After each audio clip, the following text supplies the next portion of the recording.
அனைவருக்கும் வணக்கம். நீங்க ஒரு டீ காபி லவர்னா உங்களுக்கான வீடியோ இது. ஸ்கிப் பண்ணாம முழு வீடியோ பாருங்க.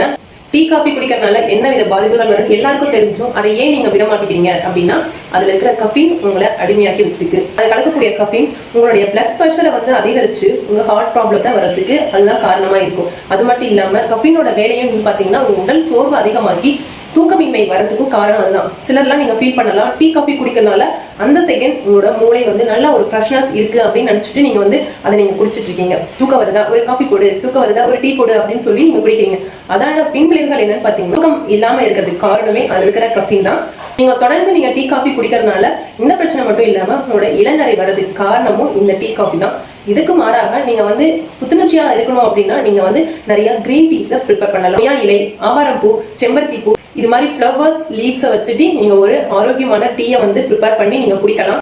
தேற்றான்கொட்டை எப்படி தண்ணியை பியூரிஃபை பண்ற மாதிரி தேற்றான்கொட்டை காஃபி பவுடர் உங்களோட ரத்தத்தை பியூரிஃபை பண்ணும். இதை நீங்க காஃபியா நீங்க எடுத்துக்கலாம். இல்ல நீங்க பிளாக் காஃபியா எடுத்துக்கிறது ரொம்பவே நல்லது. இது மாதிரி ஆரோக்கியமான டிப்ஸுக்கு மறக்காம பேஜை ஃபாலோ பண்ணிக்கங்க. நன்றி.